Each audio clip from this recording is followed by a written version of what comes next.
based na experience ko, parang mas kumakapit to eh. Tapos hindi niya na ano yung parang hindi niya napapataba masyado yung kilay mo. Ito kasi may times na pag habang tumatagal, yung nung first hindi naman masyadong ano, nagpa-plump yung ano mo or dumidikit-dikit yung kilay mo o yung buhok. Hindi naman nung first okay naman siya. Pag tumatagal, parang ganun, nag-ano na sila, nagpa-plump-plump na. Ang nagustuhan ko kasi dito talagang ano siya eh. Maganda yung ano niya, oh, tingnan mo, yung brush niya. Unlike dito, parang magulo yung brush nito. Uy, grabe ka naman. Pero parehas silang mura. Pero feeling ko mas mura si Queen Bella, sinasabi ko sa inyo. Ito kasi parang dahil nga na-hype na siya masyado, hinipe siya ni Mama Ann. So, na-hype na siya masyado, so nag-ano na sila, nag-increase na sila ng price. Tsaka parang hindi mo na ito mabibili ng free shipping. Ito kasing Queen Bella, naka-free shipping sila, di ba? So, syempre, dito na ako bumili. So, ayun guys. Tingnan mo yung ano niya, o brush niya, di ba? Nagkagulo-gulo na. Parang habang tumatagal, parang nagbabago yung kanyang shape, ganun. Kasi gamit na gamit, ganun.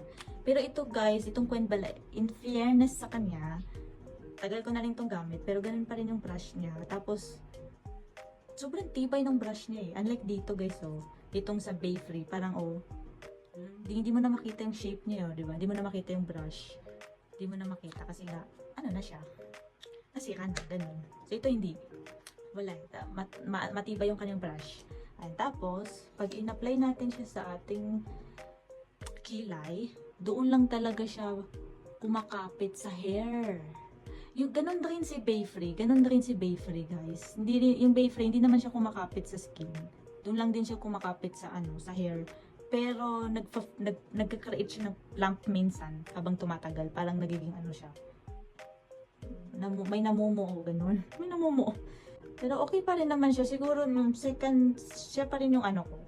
Kumbaga, kung ito yung first, Queen Bella, ito yung first na eyebrow gel na marirecommend ko. Yung second naman is si Bayfree. Goods pa rin siya sa akin. At saka, mas okay siya kaysa naman sa iba. Diba? So, tignan yung difference, diba? Diba ang ganda? Diba?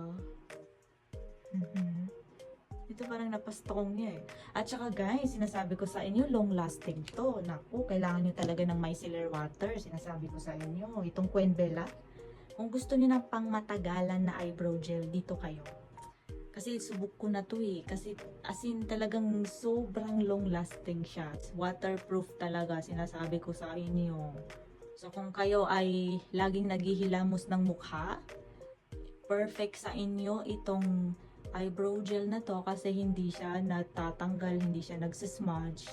Waterproof siya at long lasting.